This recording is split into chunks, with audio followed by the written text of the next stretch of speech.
I scraped the entire Steam catalog. Here's the data. Oh, Pog? Champ? I think I told someone to watch it, but I haven't watched it yet. Did you know that half of the top 50 games on Steam are indie titles? Or that there are only 4 fighting games with a romantic theme? Here's a fun one. Did you know that the word life appears in more game titles than death? Yet war is mentioned twice as often as love? Today, we're diving into the data. So Life of War would be the perfect indie game title. You try it out, a game called Life of War. And exploring some fun insights War into of the Life. game development industry. Let's start with the basics. In 2024, an average of over 70 games were released on Steam each day. A huge volume and one that's grown tremendously over the years. Around 28% of games released last year hold a positive rating today. Damn! And of those, only 2% have managed to surpass the 10,000 reviews, showing both popularity and a strong reception. For context, the fighting roguelike Sifu sits around this level. While there are some great tools available for analyzing metrics like these, they don't offer the specific data I needed for my analysis. Okay. So I had to collect it myself, directly from the source, Steam itself. And that brings us to the methodology. I'll explain it so I you can trust see you. exactly how I arrived at the conclusions in this video. I started by using Steam's API to pull the full catalog of over 200,000. Can I skip it? I trust you. I trust you. And with that, let's dive into some interesting insights, starting with something light and fun.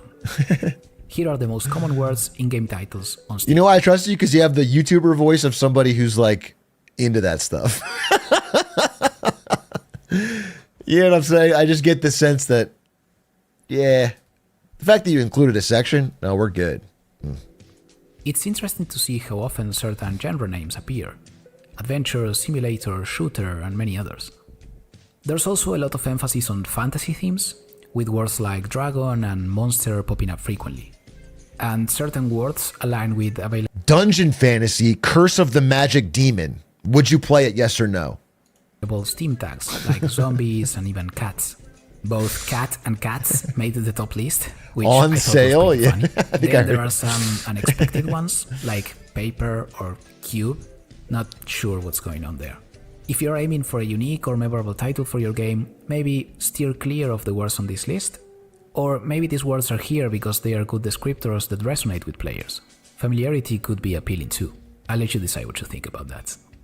Next, Sure. let's dive into the data on the highest rated and lowest rated. Oh, okay. games Interesting. on Steam. Interesting. For Highest the rated. top games, I focus on titles with an overwhelmingly positive rating. Sorted Damn, Terraria's rating is fucking good. Overwhelmingly positive on 13. Wait. How many reviews is that? Is that over 1 million? Is that 1.3 million reviews? Wait, that's fucking crazy. They have that many reviews? Wait, let me check. That's holy fuck, they do. Damn, overwhelmingly positive on over 1 million reviews. Bro, that's wild. That's so rare. That's like, I would have thought that would be impossible. But also Gary's mod did it. That's the only two, by really? the number of reviews.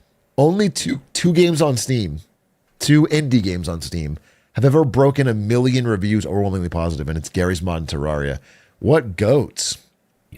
This ranking highlights the most popular games that maintain an excellent reputation. It's worth noting that around half of the games in the top 50 are considered indie, including hits like Terraria, Stardew Valley, Hollow Knight, Hades, Undertale, Vampire Survivors, Factorio, and Get to Slay the work. Spire, Yeah, to we name a few. know. It's Get to inspiring work, see how especially, these small probably. teams or solo developers have created games that resonate with so many players. It's also interesting that some franchises appear more than once. For instance, both Portal and Portal 2 make the cut, as well as 2 titles from the Resident Evil series. Valve itself has an impressive presence, with 6 games in the top 50. The only other developers with multiple entries are SCS Software, Larian Studios, and Capcom, with 2 titles each. At the other end of the spectrum, I'm sorry, SCS Software has Euro Truck Simulator 2 and American Truck Simulator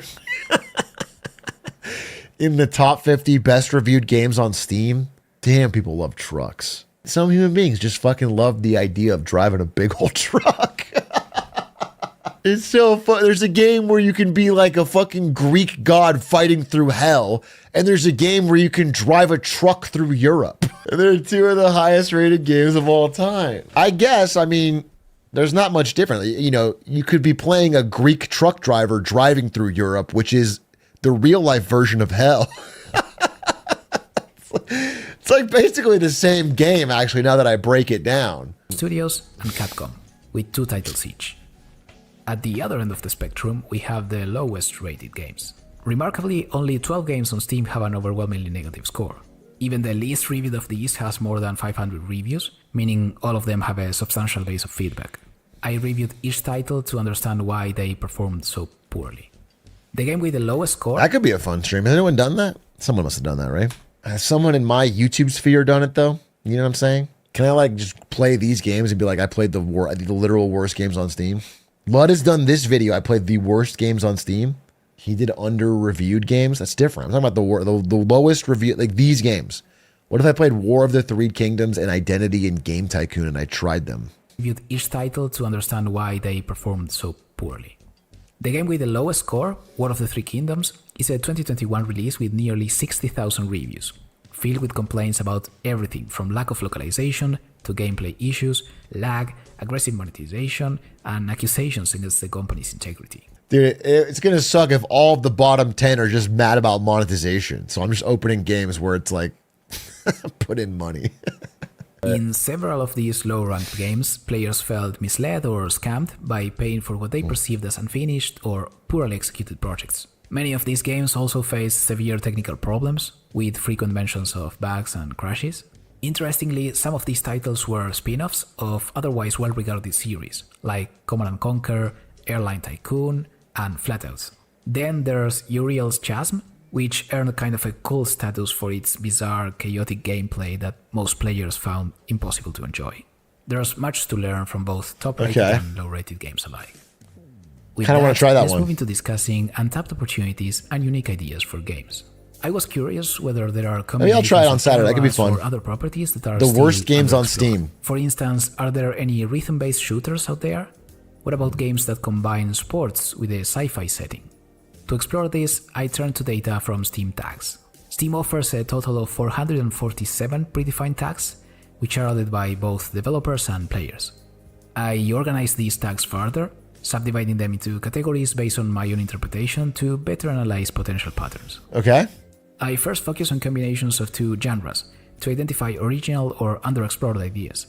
To keep the results meaningful, I only included games with more than 10 reviews. Oh, like and mixing games? focused on the Dude, most I'm going to give this idea for free because Isto's not going to make it. But this is an idea I think is so fire. And I'm freely giving it out. This is for free. And this idea I think would fucking bang. TFT meets Slay the Spire. Boom. It's an auto battler roguelike where you're building your little auto battler army and you upgrade it through the roguelike run. It's not the Bazaar. It's nothing like the Bazaar. It's an auto battler. Like it has little units on a fucking tactical board. They fight for you like an army. It would be really cool if it was like an army, 2 armies fighting. No, Super Autopets is a multiplayer game and it doesn't have like a map or a store or anything to choose from. Does TFT have single player? No. It's like single player TFT. Perfect example. It's like single player TFT. You like make a board of units and heroes, and then you can get more units and heroes for your auto battler by almost like an auto battler Hades or something, really, where it's like you have. I think that game would be fucking cool. The Last Flame is that. Let's see. Okay, this might actually be that. This might actually be that. It doesn't, I mean, it looks ugly, which is, in my mind, it's beautiful. But it,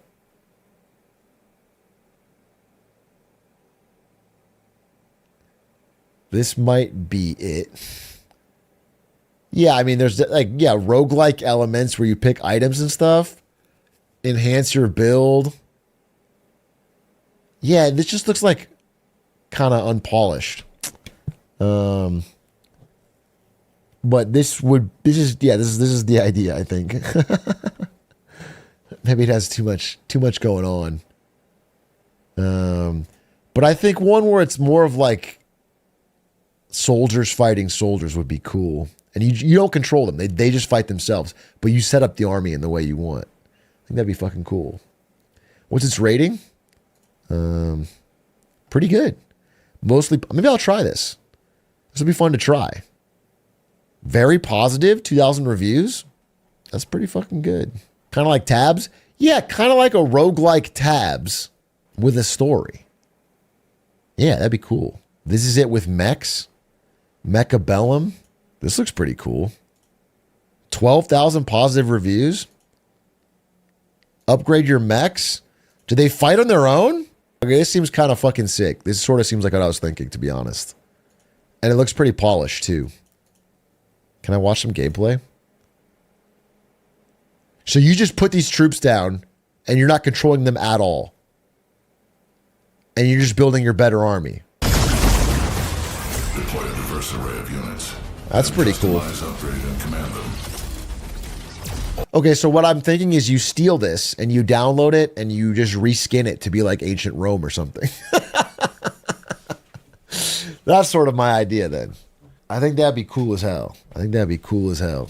Isn't Plants vs. Zombies kind of like this? Your brain is rotting out of your ear. Your brain is rotting out of your ear, bro. Guy who's only played Plants vs. Zombies. Getting real Plants vs. Zombies vibes from this game. About fucking mechs, which is not a tower defense game. I want to finish that video. Popular genres, excluding the extremely niche ones that would add unnecessary noise. Each point on the graph represents a pair of genres. On the horizontal axis, I plotted the number of games in at least one of the two genres. This gives an idea of the individual popularity of the genres. If one of them is strong, the number goes up, and if both are popular, the plot point will end up on the far right. On the vertical axis, we see how many games are tagged with both genres simultaneously, which shows the opportunities. The lower the point, the more novel the combination, as fewer games share both genres. In summary, the most interesting opportunities are the ones that are farther down to the right, where both genres are popular but the combination is rare. For example, there are only 3 platformer auto-battlers, and none seem... A platformer auto-battler doesn't make any sense. Wait, how can you be an auto-battler platformer? I can't even picture it. It's kind of like Plants vs. Zombies. particularly well known. There are 14 card game shooters, with Friends vs. Friends being the most famous. Team card game shooters. That's crazy. Which I hadn't heard of before, but it looks pretty fun. Then there are just 3 rhythm-based tower defense games. I could probably spend hours analyzing this graph. Instead, I link an interactive version in the video description so you can explore other combinations on your own and move on to talk about themes. Wait, I want to look real quick. We're going to find a great video game idea in here. We're going to find a great... Do you link it? Let's see. Where's the link? Interactive version. Steam Game Insights. Oh, it's like GitHub. I have to fucking download it. No, I'm not doing it. Most common themes in games are fairly predictable, with a strong focus on fantasy and sci-fi settings. This is reflected in the frequent use of words like magic, monsters, space, or worlds in the titles of many games. Focusing on the 20 most popular themes, I explored combinations of these with different genres. With the top genres, it seems nearly all themes are well explored. Keep in mind though that not all themes have tags on Steam, so there's a selection bias at play. Sure. A few combinations stand out. There are only 4 romance fighting titles, romance with fighting Troublemaker being the most well-known. While this pairing might not attract the typical audience, there's definitely a niche for players who enjoy both. Another interesting combination is cooking games in a sci-fi setting, with around 10 games. In fact, on closer inspection, not all of these are truly cooking games. Some include cooking only as a feature. But the idea of, say, running a hot dog stand on an alien planet has a playful charm. So these combinations There's the idea. We did it. Ideas. We landed on it. I also reviewed genre combinations Alien with glizzies. 2 dimensions, like 2D and 3D, and perspectives, like first person and third person. But it's probably best if you explore the data yourself. I'll link to all. Honestly, a game where you play as a hot dog stand owner on an alien planet could be really fun. You know, it's like the TCG card owner simulator, but it's just like hot dog stand simulator on fucking Xanthor 5. And like aliens are coming, all these kooky alien characters are coming in and out, and you have to, that could be fun.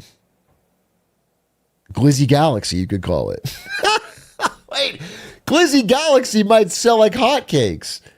Of these charts. One trend worth noting though is the steady rise in 3D releases. New 3D titles are now being launched almost as frequently as 2D ones. Let's take a brief pause from discussing video game genres to explore female and LGBTQ plus representation within the data. Asmongold! I need your help! Ring the bell! We need Asmongold! Sound the alarms! Defense! The shields! Around 10% of games on Steam are tagged with female protagonist, a number that seems surprisingly low. I had expected this percentage to show a steady growth over the years, but interestingly the trend isn't so clear. I thought DEI had taken over all of our games. Wait, I was quite certain that it was 98% of all new games were being forced down my throat with a female protagonist. That's something I thought it was dominating. This data must be fake. This data must be woke. I thought for sure it was like impossible to find a single game that would allow me to be me. In contrast, LGBTQ plus representation shows a much clearer upward trend, with tagged games tripling in proportion over the past decade. The oldest title with this tag is Secret of the Magic Crystals from 2010, a game about breeding horses, I think. Moving on, let's dive into a specific genre of gay games horses that has piqued my interest as a player over the last few years. Card games, particularly love roguelike card deck games. My favorite game in this genre, and perhaps even in general, is Slay the Spire. I've always thought it is a well-crafted. Slay the Spire, a perfect game, by the way. A perfect game. A rare 10 out of 10 perfect game. No notes. They did it. They crushed it. It's fire. I love it. Ari loves it. We both put a zillion hours in. It's flawless. It's beautiful. It's different. The art style is different. It blazed its own trail. For people who like this kind of game, it just scratches that itch, man. What a fire game. Crafted fusion of genres, and I have often wondered if it was the catalyst for the rise of roguelike deck builders. By the way, as a quick side note, it seems roguelikes are significantly more popular in the indie scene compared to the AAA catalog. Platformers show a similar pattern, representing a much larger portion of indie. Roguelikes are more popular in indie games, to my understanding. I'm not going to speak like I'm fucking Miyamoto of indie games, but because you get a lot more gameplay out of less. It's easier to make. You can give people that 20, 40, 60 hour experience while only making about 4 to 8 hours of content. And it's win-win. Also, roguelikes appeal to our natural human desire to gamble. I'll say that as well. As a fan of roguelikes, I fucking love when 3 options pop up and I get a good one. My God, what a rush. What a fucking rush. I would love it in real life. Every time I fucking rounded a corner or ate breakfast, 3 options popped up and maybe I could get a +10 bonus to my running speed that day or some shit. That's all. I love high rolling. I fucking love that. Indie games. Now, returning to roguelike deck builders in particular, I structured my analysis based on a framework from a study I found, which I think is excellent. I'll link that study and other references in the video description if you'd like to dive deeper. This graph shows the proportion of games on Steam that can be classified as roguelike deck builders over the past 10 years. This is based on game tags. Some of them are really helpful in pinpointing this subgenre. It's Damn, we got a lot of roguelike deck builders, huh? clear that Slay the Spire had a massive influence. Its release in January 2019 sparked a significant rise in the number of games in this category. And in less than 5 years, the genre's presence in the Steam catalog grew by 5 times. When we examine the popularity of these games, measured by review counts, we see that while the genre has grown, most titles still remain relatively niche, accumulating fewer than 100 reviews. However, there are some standout successes, like Inscription and Balatro. Interestingly, the red dot in the graph represents War of the Three Kingdoms, the lowest rated game on Steam, which we discussed earlier. For those of you who are as hooked on this genre as I am, I've put together a graph showcasing some of the best roguelike deck builds. Slay the Spire, Inscription.